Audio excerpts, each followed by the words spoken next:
आपकी वोट की पर्ची अगले फाड़ कर चंद लोग फाड़ कर आपके हाथों में पकड़ा देते हैं। क्या ये तौहीन आपको मंजूर है? आपने नवाज शरीफ को वज़ीर आज़म बना के इस्लामाबाद भेजा था या नहीं भेजा था? निकाल किसी और ने दिया। कहते हैं निकाला किस लिए? इसलिए निकाला कि नवाज शरीफ ने अपने बेटे की कंपनी से तनख्वाह नहीं ली।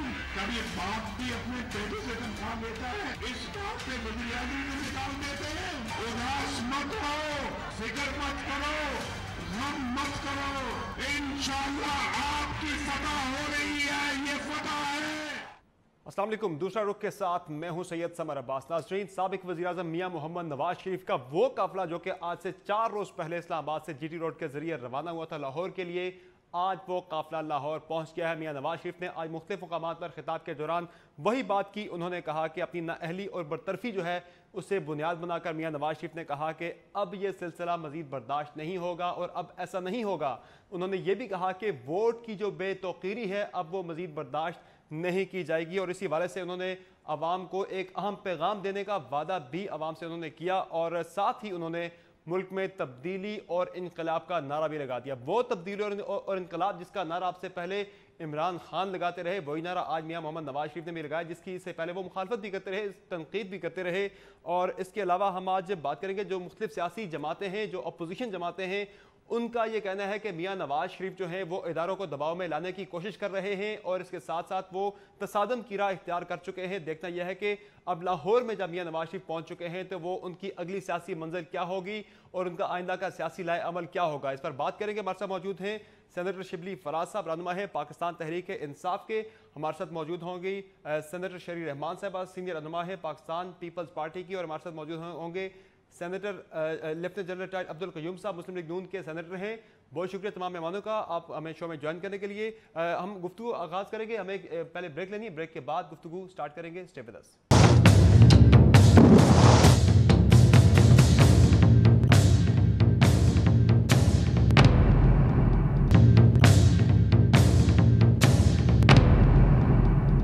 वेलकम बैक नाज़रीन। इससे पहले कि हम गुफ्तगू का आगाज़ करें, आज हम आपको बताएं मियां नवाज शरीफ ने मुरीदके में खिताब के दौरान उन्हें सबसे ज्यादा किस चीज़ की याद सताई, पहले सुन लेते हैं। आपके वज़ीर आज़म को रुस्वा करके उसकी तस्लील करके बाहर निकाल दिया जाए, क्या ये पाकिस्तान के 20 करोड़ अवाम को मंजूर है? इस मुल्क के अंदर फिर क्या होना चाहिए? एक इनकलाब होना चाहिए या नहीं होना चाहिए?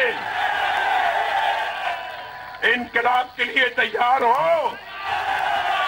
जी जनरल कयूम साहब, आपने सुना 4 साल हुकूमत करने के बाद मियां नवाज शरीफ साहब को आज इनकलाब और तब्दीली की याद आ गई है, तो क्या इनकलाब और तब्दीली इसलिए कि मियां नवाज शरीफ नाअहल हो गए हैं? देखिए, मियां नवाज शरीफ जो बात कर रहे हैं ना, वो पूरी पाकिस्तान की तारीख को सामने रख के एक बात हो रही है।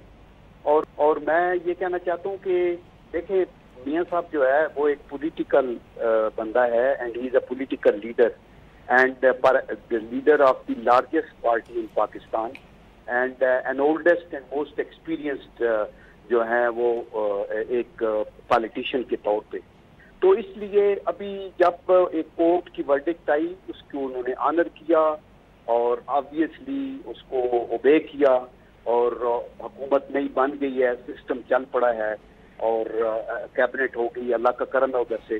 अभी ये उनका एक राइट है कि वो अपने फैसले पे तहफ़्फ़ुज़ात करें जिसके ऊपर उनका रिमूवल हुआ, और वो अपनी कानूनी चाराजोई भी करें, जो वो कर सकते हैं, जो वो करेंगे इंशाअल्लाह। तो साथ साथ वो जो अभी मैं तो चूंकि उनके साथ उधर नहीं हूँ, मैं तो इधर चकवाल में बैठा हूँ अपने गाँव में, लेकिन ये जो बयानात हैं उससे ये जाहिर होता है कि वो चाहते हैं कि कोई ऐसी चेंजेस भी आए हमारी आईन के अंदर, ढांचे में, कि ताकि हम एक कंसिस्टेंटली एक फेयर निज़ाम के तहत आगे चलते जाएं और किसी को गलत बंदा आगे भी ना आ सके लेकिन सही बंदे रिमूव भी ना हो सके और किसी को गिला ना हो। तो ऑब्वियसली ये उनके एक अपना व्यू पॉइंट है, जो उनके अपोनेंट्स का व्यू पॉइंट कोई डिफरेंट होगा। बट आई थिंक कि टुडे जो एक रिक्वायरमेंट है ना, वो ये है कि हम अपनी पार्टियों से ऊपर उठ के हम कौमी सतह के ऊपर इस चीज को सारे एनालाइज करें, सर जोड़ के बैठें और ये देखें कि अभी तक जो 70 साल में हमने ये एक्सपीरियंस किया कि इट इज अ फैक्ट कि कोई प्राइम मिनिस्टर भी पूरा नहीं कर सका और वो घर चले गए। तो इसमें प्रॉब्लम क्या है कि ऐसा बंदा जो हम समझते हैं करप्ट था, डिसऑनेस्ट था, वो इलेक्ट कैसे हुआ और फिर वो तीसरी दफा प्राइम मिनिस्टर कैसे बना और फिर उसकी मेजॉरिटी। और इसी तरह this is true with every prime minister, जो लोग इलेक्ट हो के आए पॉपुलर वोट के साथ, वोटों साहब से बाकी भी लोग। तो अगर इसके अंदर मौजूदा निजाम में कोई चेंज लानी है तो वो सबके कंसेंसस से हो। यानी जनरल साहब आप ये कह रहे हैं, यानी आप ये कह रहे हैं कि मियां साहब जो बात करते हैं कि मुल्क की सिमत का मैंने तयन करना है, 70 साल से जो हो रहा है वज़ीर-ए-आज़म के साथ, अब वो मजीद बर्दाश्त नहीं किया जाएगा। आज जो वो इनकलाब और तब्दीली की बात कर रहे थे, वो इनकलाब और तब्दीली दर हकीकत आप कह रहे हैं कि वो आईनी तरमीम है जिसमें वो निज़ाम ठीक किया जाएगा।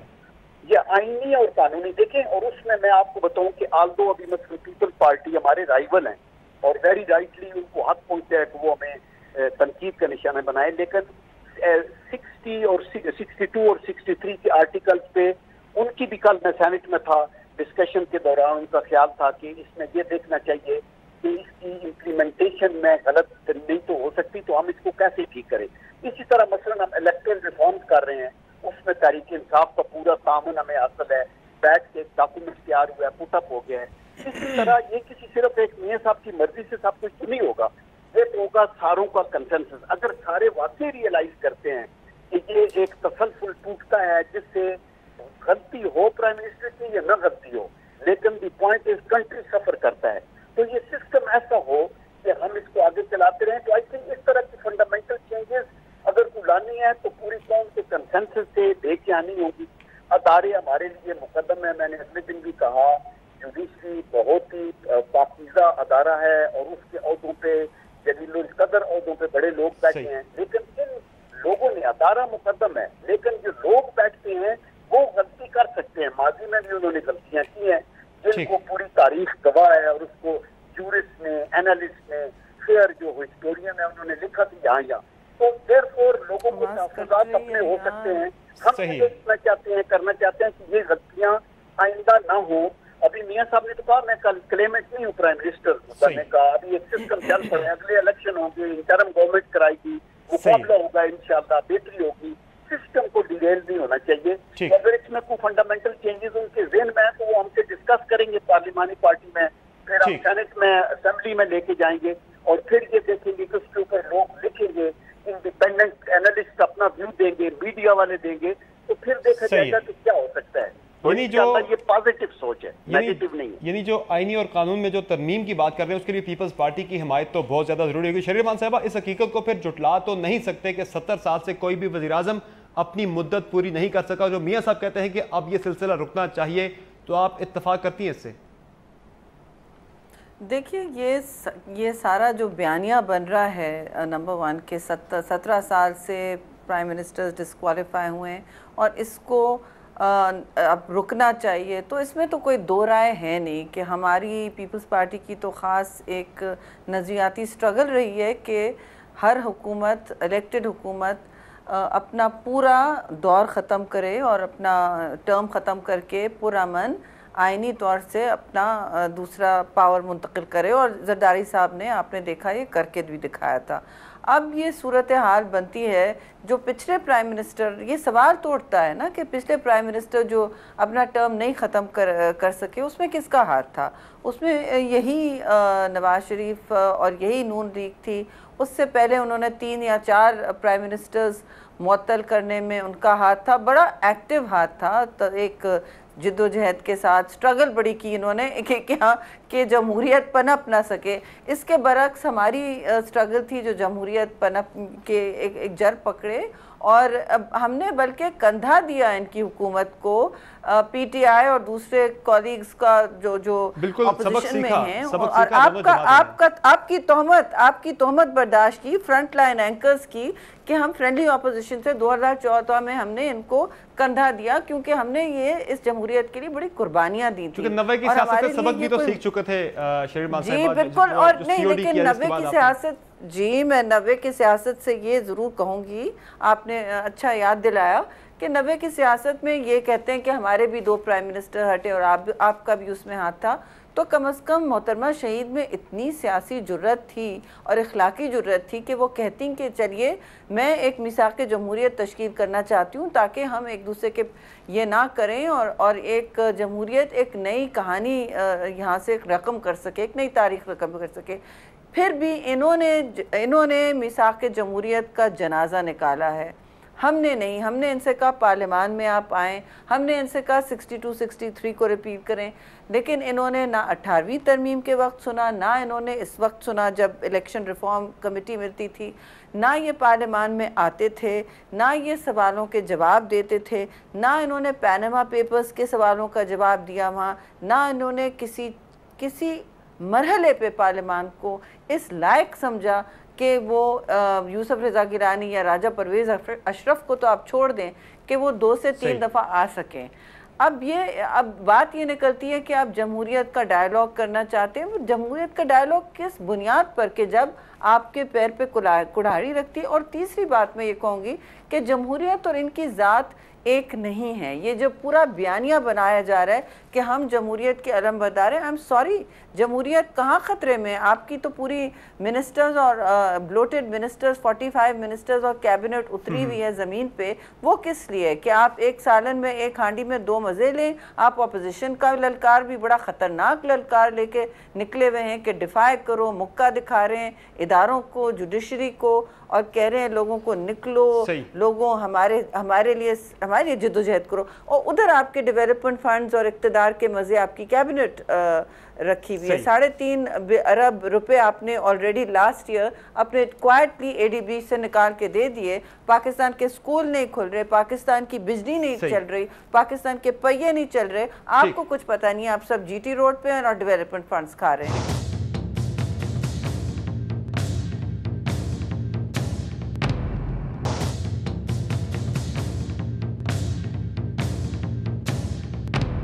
सरफराज साहब, जो बात की शहरी रहमान साहिबा ने भी और जनरल साहब ने भी कि जो बयानिया तरतीब दिया जा रहा है उसमें ये कि अब 70 साल से जो हो गया बहुत हो गया, अब ये सिलसिला रुकना चाहिए, मज़ीद बर्दाश्त नहीं होगा। और मियाँ साहब भी डायलॉग की बात कर रहे हैं कि डायलॉग होना चाहिए। वो चार्टर ऑफ डेमोक्रेसी भी उन्हें याद आ गया है कि उस पर वो अमल पैरा होंगे और बिल्कुल वो उसे असली हालत में उस पर चलने को तैयार हैं। लेकिन PTI को वो नहीं मान रहे मियाँ साहब। वो कहते हैं कि डायलॉग करेंगे लेकिन पीपल्स पार्टी के साथ करेंगे। शायद यही वजह है कि वो कोई कानून साजी की जिस तरह जनरल साहब बात करें कि वो करने जा रहे हैं, वो कौमी असम्बली में भी और सेनेट में भी पीपल्स पार्टी को मिला के नंबर गेम पूरी हो जाएगी अगर वो कानून साजी करते हैं। तो PTI को तो सारे अमल से बाहर रखा जा रहा है, तो फिर आप कैसे चलेंगे? देखें, पहली बात तो ये कि किसी के बाहर रखने से कोई बाहर नहीं रहता। पाकिस्तान तरीके इंसाफ एक पॉलिटिकल रियलिटी है और हमने सेकंड हाईएस्ट वोट्स लिए हैं और हमारी एक जद्दोजहद रही है। अब बात यह है कि जो हमारी जद्दोजहद है वो बुनियादी तौर पे यही थी कि हम चाहते हैं कि इदारे मजबूत हों, हर इदारा वो काम करे जिसके लिए वो बना है। लेकिन होता ये आया है कि जब पाकिस्तान मुस्लिम लीग नून की हुकूमत आई या आती रही है हिस्टोरिकली, अगर आप देखें तो उस वक्त ये कहाँ थे जब जो नजीब साहब की हुकूमत को बरतरफ किया गया था। अब इनको जब आपको अपनी ज़रूरत के लिए कोई किसी का कंधा, किसी का सहारा चाहिए हो तो फिर आपको जमहूरियत भी याद आ जाती है और आपको हर चीज़ सिस्टम भी आपको उसमें भी तब्दीली लाने की कोशिश करते हैं। देखिए 4 साल मियां साहब तो राय आमा जो हम वार कर रहे हैं वो तो कह रहे हैं इनकी नाअहली गलत हुई है। जी देखें, ये तो वो एक तरफ तो रोड पे जो निकल गए वो तो बेसिकली हर जगह पे यही जाके कह रहे हैं, अवाम से कह रहे हैं कि उनकी नाअहली उन्हें कबूल नहीं है। देखिए ये तो मतलब है, मैं तो ये समझता हूँ प्लेन बात है कि आपने तस्लीम नहीं किया एक फ़ैसले को और आप दूसरी तरफ कह रहे हैं कि जी हम इतने हज़ार लाखों वोट लेके आए और 20 करोड़ आवाम के उसको रद्दी फाड़ दिए। ये सब देखें, आपको जब प्राइम मिनिस्टर बना के लोग वोट दे के असम्बली में भेजते हैं तो वो इसलिए नहीं भेजते कि आप उन्हीं के जो वसाइल हैं उनको ही लूटें। वो इसलिए नहीं भेजते आपको वज़ीर आज़म बनाने के लिए कि आप वहाँ पे जाके मुग़ल आज़म बन जाएं। तो उस वक्त देखें इस मुल्क में स्ट्रक्चरल प्रॉब्लम्स हैं, सीरियस स्ट्रक्चरल प्रॉब्लम्स हैं जिनको के एड्रेस करना बहुत ज़रूरी है। जब तक ये नहीं होगा आप ये नहीं कह सकते। अच्छा, दूसरी तरफ मैं ये भी कहूँगा, मैं थोड़ा सा सेनेटर शहरी की ज़्यादातर उनकी गुफ्तगू से एग्री करता हूँ।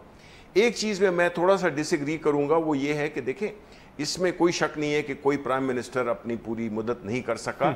अब उसकी वजह क्या हो सकती है, ज़रा हमें अपने अंदर भी देखना चाहिए कि हमारी क्या कमज़ोरी रही हैं, हमने पॉलिटिकल क्या मिस्टेक्स किए हैं। हमने जब हुकूमतें हमारे पूरे जब हमें पूरी हुकूमतें नहीं मिल रही थी, हमें हुकूमतें नहीं लेनी चाहिए थे, लेकिन सियासी हुकूमतें, सियासी पार्टियां वो किसी भी उस पे कीमत पे इक़्तिदार को हासिल करना चाहती हैं या इक़्तिदार में रहना चाहती हैं। इसमें मुल्क में जो अपोजिशन का जो किरदार है वो बड़ा अहम है, जो कि मेरा ख्याल है कि पास्ट में इतना इफेक्टिवली वो किरदार नहीं अदा किया गया, जिसकी वजह से ये हुआ कि एक वक्ती उसके लिए हमने ऐसे कंप्रोमाइज़ किए जो कि मुल्क की और जमहूरियत के लिए ठीक नहीं थे। मतलब है कि आप ऐसे जब फैसले करेंगे, जब ऐसे कवानीन पे, अब ये 62-63 जो है इस पे जो है तो PML थे, उसने डिसएग्री किया जब 18वीं तरमीम की बात हो रही थी। अब जो है तो वो इवन इलेक्टोरल रिफॉर्म्स में जिसका कि मैं मेंबर हूं, वहां पे भी ये डिस्कशन हुई, नहीं हुआ।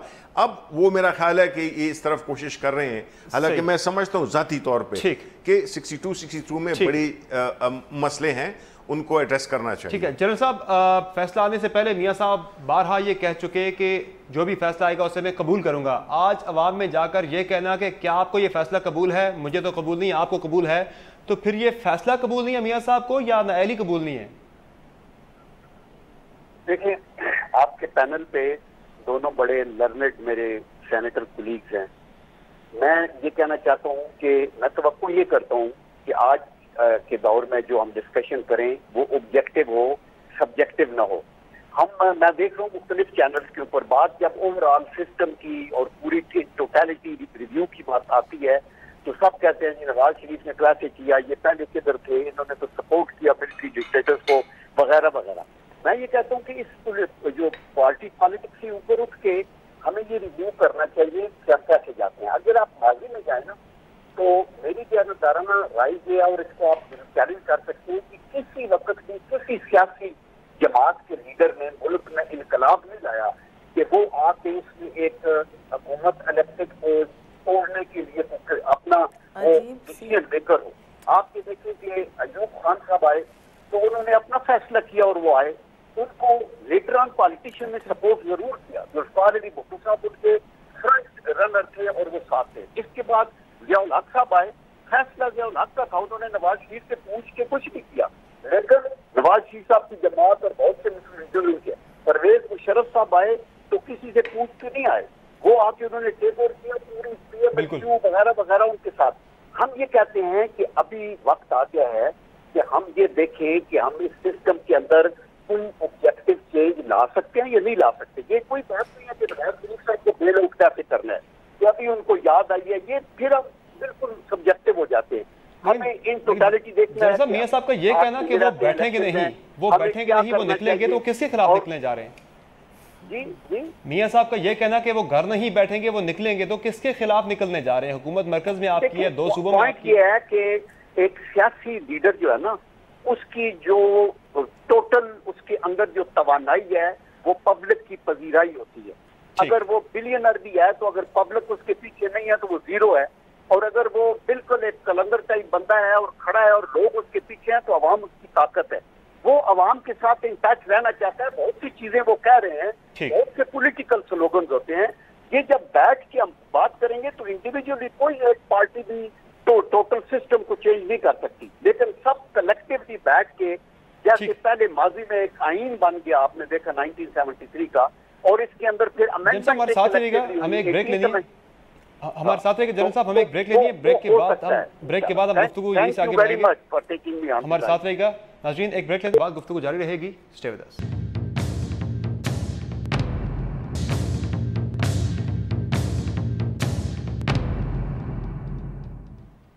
Welcome back. शरीर रहमान साहिबा, मियां साहब को अब अपनी बरतरफी के बाद मीसाक जमहूरियत भी याद आने लगा है। वो ये कहते हैं कि ना सिर्फ वो मीसाक जमहूरियत पर कायम है बल्कि वो इसमें मजीद बेहतरी लाने के लिए भी वो कोशिश कर सकते हैं, वो पुरअज़्म हैं। तो क्या पीपल्स पार्टी अब कोई नया मीसाक जमहूरियत करेगी नवाज शरीफ साहब के साथ, या पुराने की तजदीद की जाएगी? पहले तो साफ बात है, ये कोई कलंदर किस्म का बंदा नहीं है जिसने 4 साल जमहूरियत से अपनी पीठ पीछे रखी। ये इस वक्त एक बंद कमरे में, एक बंद गली में आ गए हैं और वो समझते हैं दरवाज़ा मीसाक जमहूरियत इनके लिए बन सकती है। देखिए, ये कोई टैक्टिकल रास्ता नहीं है कि ये जब चाहे निकाल लिया, जब चाहे बंद कर लिया। ये एक लंबी कहानी है और एक सफ़र है। जमहूरियत और मिसाक जैसी चीज़ें एक सफ़र है, ये एक दिन में नहीं तय होती, एक दिन पूरी नहीं होती। मैं मानती हूँ कि आप फौरी तौर पर सब कुछ नहीं कर सकते। हमने भी शुरुआत की 18वीं तरमीम से लेके बहुत कुछ चीज़ें, लेकिन ये हर कदम पर पीछे हटे हैं। हर कदम पर इन्होंने जमहूरियत के ख्वाहां को एम्बैरस किया है कि ये आप मुड़ के देखें तो ये कहते हैं कि नहीं नहीं हम ये नहीं कर सकते। अब ये जनरल ज़ियाउल हक के क्लॉजेस निकालने में भी कासिर थे। तो मैं कहती हूँ कि फिर आप किस तरह की बात कर रहे हैं। आप एक तरफ कहते हैं कि हमें जमहूरियत बड़ी हम सर चश्मा है, तो आपने मुड़ के अवाम की तरफ देखा नहीं। अब आपको भी करते हैं, किसी हद तक ब्लेम वो आपको भी करते हैं। मियां साहब वो कहते हैं कि वो कहते हैं कि एनआरओ नहीं करना चाहिए था पीपल्स पार्टी को। वो मियां साहब बारहा वो उसका जिक्र कर चुके हैं। मियां साहब उस वक्त तो कुछ नहीं बोले, वो तब भी हमारे साथ उनके मिनिस्टर्स ने स्वेर इन किया था ना कि नहीं। बिल्कुल आपको याद है कि जब हम फेडरल मिनिस्टर्स बने थे इलेक्शन के बाद, तो उनकी सारी काबीना हमारे साथ उतर के आई हुई थी। इसहाक साहब हमारे फाइनेंस मिनिस्टर थे, मैं इंफॉर्मेशन मिनिस्टर थी। हमारी एक छोटी सी कैबिनेट स्ट्रीमलाइन थी जिसके आधे से कम, लेकिन इनकी स्ट्रेटेजिक मिनिस्ट्रीज इन्होंने हमसे बागन करके ली हुई थी। ये मिसाक जमहूरियत के मुताबिक था। तब इनको जब मिनिस्ट्रीज लेनी थी तब क्यों नहीं याद आया?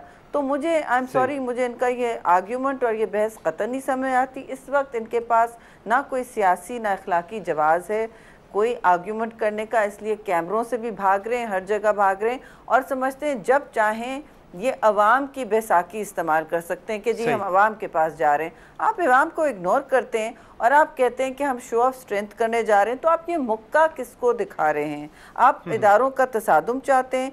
इस वक्त जब आप जीटी रोड पे पूरा काबीना लटका हुआ है और बच्चे और पता नहीं कौन कौन आपके रास्ते में आ रहे हैं, आप इस वक्त देखें कि मुल्क का तजारती खसारा किधर चला गया है। आप ये नहीं देख रहे हैं कि आपका सर्कुलर डेट 800 बिलियन तक तजावज़ कर रहा है।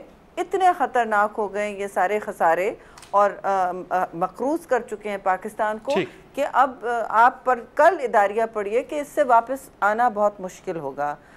खित्ते में तंगी आ रही है। अमेरिका ने सेनेटर मैकेन का कौन नोटिस ले रहा है? क्या क्या बातें आ रही हैं कि शायद पाकिस्तान पर और हम सख्ती करें या कल खुदा ना खास्ता सैंक्शन की बात हो जाए। तो हम यहाँ कौन है इस वक्त? हम तो इस वक्त पाकिस्तान तो एक डिपोज प्राइम मिनिस्टर के जो आपके कोर्ट ने हटाया है, JIT तय दर तय चल रही थी। नहीं, मेरी ये बात सुने, उस गाड़ी से फैसले हो रहे हैं। पाकिस्तान के फैसले उस गाड़ी से किए जा रहे हैं जहां मंबा पावर का और इक़्तिदार का अभी भी वही है। अभी भी अमले मौजूद हैं, सारे वसाइल मौजूद हैं पाकिस्तान PM हाउस के और टैक्स पेयर मनी के आप दारो मदार पे चल रहे हैं, अपना अवाम की ताकत दिखा रहे हैं आप। ठीक है, हमें इसी दौरान ज्वाइन किया है वफाकी वज़ीर बराए national health services Sahira Afzal Tariq साहब ने। पहले हम जाएंगे शिबली फराज साहब की तरफ। शिबली साहब, जो अब मियां नवाज शरीफ साहब जगह जगह जलसों में जाके कह रहे हैं कि मेरी नाअहली जो है, मुझे करोड़ों अवाम ने वोट दिया आप और मुझे 5 जजें निकाल दिया जो उन्हें कबूल नहीं है, तो फिर इसमें तहरीक इंसाफ को इदारों से टकराव कहाँ नज़र आ रहा है? वो तो अपनी नाअहली के खिलाफ एक एहतजाज कर रहे हैं और वो कर रहे हैं। नहीं तो फिर इदारों को टकराव और होता कैसे है? दूसरी बात ये कि जिस तरह से वो जुडिशरी का अब तो 5 के 20 करोड़ लोगों ने उनको मुंतखब किया और 5 लोगों ने उनको निकाल दिया, उनकी वोट की पर्ची फाड़ के फेंक दिया। देखें बात इस वक्त ये जो हो रही है, जो इस वक्त जो नैरेटिव बन रहा है, वो देखें वो बिल्कुल दुरुस्त नहीं है इस लिहाज से कि वो ये मकसद हासिल करना चाहते हैं कि जिस बुनियाद की वजह से उन्हें हटाया गया वो थी रैम्पेंट करप्शन। मतलब है कि उन्होंने जो असासे बनाए, उन्होंने जो वो पैनामा स्कैंडल में जो उनका नाम आया, जिसकी बात तहकीकात हुई, वो कहते हैं कि जी 1 मिनट में उन्होंने कर दिया। भाई 184 दिन लगे, 60 दिन उसके और बाकी कोर्ट में लगे। पूरा इसका वो किया गया और उन्हें करप्शन की बुनियाद पे निकाला गया। भाई वो कहते हैं लंदन फ्लैट की वजह से नहीं निकाला गया, उनके मुंह से न तो कोई ना लेने की वजह से निकाला गया, वो जो बयानिया तरतीब दे रहे हैं। एक इस वक्त उनके मुंह से जमहूरियत की बात नहीं बनती है, न इदारों की बात बनती है, न मिसाक जमहूरियत किसी चीज की नहीं बनती है। उन्होंने ये एक्सप्लेन करना है कि उनके खिलाफ जो अभी नैब में केसेस खुल रहे हैं, जो कि अभी तक खुल जाने चाहिए थे, मसलन अजीजिया पेपर मिल जो है वो खुल जानी चाहिए थी। मैं खुद कोर्ट में बैठा हुआ था जबकि नैब के प्रोसिक्यूटर ने ये खुद ही एडमिट किया कि हम 1 हफ्ते में शुरू करेंगे। इसका क्या हो रहा है ये तो अभी जाहिर है कि हम अगले हफ्ते से इसके बारे में बात शुरू करेंगे, लेकिन ये अवाम को कंफ्यूज इस लिहाज से कर रहे हैं कि इनके साथ बड़ी ज्यादती हुई है। ये कोई नहीं है कि कोई मिलिट्री टेक ओवर हुआ है और उसकी वजह से इनको वो बरतरफ, इनकी गवर्नमेंट कायम है, इनकी 47 कैबिनेट मिनिस्टर्स बैठे हुए हैं, इनका सब चल रहा है। और जिस तरह शहरी ने कहा, मतलब है आप इकोनॉमी की जो बुरी हालत है, हमें तो ये पूछना होगा कि ये जो हमें इतने झूठे एक सपने दिखाए गए और एक खुद साख्ता किस्म की एक कहानी सुनाई गई जिसमें कि हमारा कोई भी जो इकोनॉमिक इंडिकेटर्स हैं वो सारे जो है फज्ड हैं, उनमें कोई हकीकत नहीं है। और मुल्क इस वक्त इकोनॉमिकली, पॉलिटिकली, जियोपॉलिटिकली बहुत से खतरात में है। तो ये इस किस्म के नैरेटिव डेवलप करना चाह रहे हैं जिसमें कि ये जाहिर करना चाह रहे हैं कि ये तो बड़े मासूम है और उसकी वजह से, लेकिन जो फैक्ट है कि इन्होंने करप्शन की है और इन्होंने मुल्क की वसाइल को लूटा है, उसकी वजह से ये हुए हैं, बरतरफ हुए हैं। ये अकामा वकामा ये तो वैसी बात है। सर अफजल तारड़ साहिबा, जो बात की शिबली फराज साहब ने और सेनेटर शरीर रहमान साहिबा ने कि मशीनरी जो है सरकारी वो लगी हुई है सारे इंतजाम के लिए, इस्तकबाल के लिए, आपको खुद भी हमने देखा आप रैली में शरीक रही, मुख्तलिफ विभाग के वज़रा भी शरीक है, तो फिर क्यों ऐसा है? क्या अब ये फैसला हो चुका है कि सब ने सड़कों पर आना है और आवाम को साथ लेके चलना है? जी बहुत शुक्रिया। सबसे पहले तो मैं आपको ये अर्ज करूं, हेलो जी जी जी जी, सबसे पहले तो मैं ये अर्ज करूं कि मैं चाहे मिनिस्टर हूं और चाहे जो हूं, मैं मुस्लिम लीग नून की एक कारकुन हूं। कौन सा ऐसा सियासी इज्तिमा होता है कि जिसमें ये किसी भी पार्टी का कोई मिनिस्टर नहीं जाता? यहाँ तो इलेक्टेड प्राइम मिनिस्टर जो हैं और इलेक्टेड चीफ मिनिस्टर जो हैं वो वफाकी हुकूमत पे चढ़ पड़ते हैं तख्ता उलटने के लिए। हम तो एक इज़ारे जहती के लिए अपने लीडर के साथ निकले हैं। दूसरी चीज ये सरकारी वसाइल, देखें जो भी जलसा हो उसको सिक्योरिटी फराहम की जाती है। जितना बड़ा लीडर होता है उसकी सिक्योरिटी उतनी ही ज्यादा होती है। उसके अलावा ये रैली थी, आपके मुहर्रम के जुलूस हों, आपके प्रोटेस्ट हों, आपके कोई भी सियासी इज्तिमा हों, वफाकी और सूबाई हुकूमतें मिल के उनकी जहाँ जहाँ से वो गुजरता है उसके साथ सिक्योरिटी होती है। नंबर 1। नंबर 2 ये कि कोई कंपैरिजन तो नहीं किया जा सकता। नहीं, ये कंपैरिजन क्यों नहीं किया जा सकता? मेरी बात सुने कि यहाँ भी अगर इतने हाई लेवल लोग और इतनी दुनिया है और उसके बाद मियां नवाज शरीफ साहब है कि उनके पाए का कोई लीडर इस वक्त पाकिस्तान में नहीं है, तो उनकी सिक्योरिटी क्यों नहीं बनती? मतलब स्टेट की रिस्पॉन्सिबिलिटी है ना। हम जो कहते हैं कि हर किसी को हक है, अब हम अगर बाहर कुछ निकले हैं तो आप कहते हैं कि इदारों को टकराव है। जिस वक्त कंटेनर पे 6-6 महीने लोग चढ़े रहते थे और वो तड़ियां देते थे, उस वक्त क्या था? देखिए हम तो इदारों को मुस्तहकम करने की बात करते हैं, हम इदारों को अपने हदूद में रह के आइन और कानून के मुताबिक काम करने की बात करते हैं। ये जो अभी बात हो रहा है जी कि अब जो डेट है वो इतना हो गया है, ये जितनी भी बेहतरी थी और ये जितनी भी हमारी प्रोग्रेस थी ये हमने नहीं की, ये लेकिन सारे साहब पहले तहरीक इंसाफ ने एहतजाज किए तो आपने कहा ये तरक्की की राह में रुकावट डाल रहे हैं। अब मियां साहब खुद कह रहे हैं कि मैं घर नहीं बैठूंगा, मैं निकलूंगा बाहर, तो फिर वो रुकावट नहीं होगी, आपकी सारी मशीनरी का बहाना लग जाएगी। बात सुने, बात सिंपल है कि आप एक इंसान को या किसी भी पार्टी को अब कब तक दीवार के साथ लगाए रखेंगे? अब उनका ये जो निकलना है, मतलब हम एक सियासी जमात हैं और मैं आपको बताऊं, मैं बगैर किसी बैकग्राउंड में जाए बगैर कि ये क्या हुआ कि जो शिबली साहब कह रहे हैं कि 100 इतने दिन तफ्तीश हुई, वो तफ्तीश चाहे 100 दिन छोड़ के 1000 दिन होती, लेकिन जो तफ्तीश बायस थी अगर उसके खिलाफ हम बात करते। मैं आपको एक छोटा सा असूल बताऊं, हमारे थाने में अगर कोई पर्चा दर्ज होता है ना और मुद्दई आके SHO को या DPO को ये कहता है कि मुझे इस तफ्तीशी पे एतबार नहीं है, मैंने तफ्तीश नहीं करानी, इसका झुकाव दूसरी तरफ है, तो उसी वक्त तफ्तीश तब्दील की जाती है। 1000 साल से जो दुनिया का कानून, तफ्तीश अलग होती है और जस्टिस अलग होता है। ये पहली इन्वेस्टिगेशन थी कि तफ्तीश करने वाले और फैसला देने वाले एक ही मेज पे बैठते थे। हर 15 बैकग्राउंड है, उस बैकग्राउंड में हमें देखें, सबसे बड़ी बात ये है कि मियां नवाज शरीफ का कॉन्शियस और जमीर हम क्यों निकले हैं, वो क्यों निकले हैं, उनको उनका जवाब मिल गया है। किसी चोर और डाकू के पीछे दुनिया इस तरह पागल नहीं होती। आप गर्मी में आप 5 मिनट इस हाउस में नहीं खड़े हो सकते। कल सारा दिन मैं जुलूस के साथ थी, आज मैं जुलूस के साथ थी। आप यकीन करें हमने 5000 लोगों का इंतजाम किया और 3000 लोग खुद आए। ये पहली दफा ऐसी सियासी रैली है कि जिसमें मेंबरों को पैसे दे दे कि हमारे बस किराए के लोग नहीं हैं। ठीक है जी शरीमा साहिबा, ठीक है जी, ठीक है शरीमा साहिबा, अब आपने सुन लिया मियां नवाज शरीफ का नैरेटिव क्या है, आपका एक अपना अलग बयानिया है, तहरीक इंसाफ का अपना अलग बयानिया है, तो अब मुल्क आगे कैसे जाएगा, अवाम किसकी तरफ देखें? देखिए, सारे दुनिया में जो हुक्मरान जमात होती है और काबीना जो होती है उसका ये काम होता है कि वो जल्दी पर तेल ना डाले, मगर बजाय इसके अगर कोई और रैली निकाल रहा है तो वो उनको मुकाए, उनको भुगताए, उधर ठंडा पानी डाले और से कहे कि देखिए जल्दी से हम अपने सड़कों खाली करें। इनकी तो अपनी पंजाब हुकूमत की मिसेस तमीना दुरानी ने, शहबाज शरीफ की बेगम ने ट्विटर पे एहतजाज किया कि कौन 3-3 दिन रोड ब्लॉक कर सकता है। ये किसी की जागीरें नहीं होती हैं, ये पाकिस्तान के टैक्स पेयर अवाम की सड़कें हैं, इनको आप ब्लॉक करके बैठे हुए हैं। जो आप कंटेनर के ख़िलाफ़ कहते थे, और बड़ी देखिए क़यामत की अलामत है कि ये नून लीग कंटेनर पे चढ़ी हुई है और PTI के हमारे दोस्त माजद के साथ में शिबली साहब की बहुत इज़्ज़त करती हूँ, उन पर तनकीद नहीं है, लेकिन ये इनको नेशनल असेंबली और जमहूरियत के इंजन याद आ गए। तो बिल्कुल पीपल्स पार्टी से पूछ लें कि आगे कैसे जाना है। अवाम हमारी तरफ देख रही है, चले शिबली साहब से ये पूछते हैं। वो नहीं चाहते हैं कि इस तरह की सियासत हो, वो कहते हैं हमारे मसले हल करें, इस तरह नहीं करें। आप भी जिस तरह मियां साहब ने आज कहा कि तब्दीली और इनकलाब की बात की, आप भी खान साहब भी कह रहे हैं कि अब नया पाकिस्तान का एजेंडा वो पिंडी जलसे में देंगे, तो अब जलसों में ये सारा कुछ तय होगा मुल्क का। छोड़े जी, नया पाकिस्तान में तो सारे हमारे पुराने लोटों का हार बना हुआ है, छोड़ दे नए पाकिस्तान को। शिबली साहब से क्यों ये सवाल पूछ रहे हैं, एम्बैरस कर रहे हैं उनको?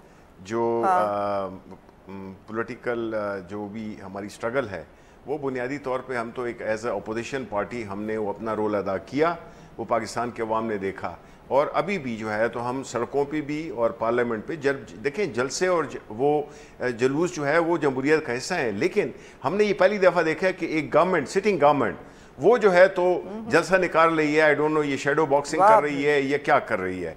तो ये एक बहुत ही एक अनहोनी सी बात है। शिबली साहब ये नैब अदालतों पर दबाव डाल रहे हैं, मेरे भाई, ये नैब अदालतों पर, हाँ ये है बुनियादी मकसद यही है, हमारी ताकत देखो, हिम्मत करो कि हम बहुत शुक्रिया तमाम मेहमानों का शो में ज्वाइन करने। तमाम जमातों का, पार्टी तहरीक इंसाफ नून लीग का अपना अपना बयानिया है, अपना उनका बयानिया है कि तब्दीली और इनकलाब कैसे आएगा। अब आवाम को किसका बयानिया सूट करता है 2018 के इलेक्शन में, इसका फैसला हो जाएगा। आज के शो में इतना ही, इजाजत दीजिए, अल्लाह हाफिज।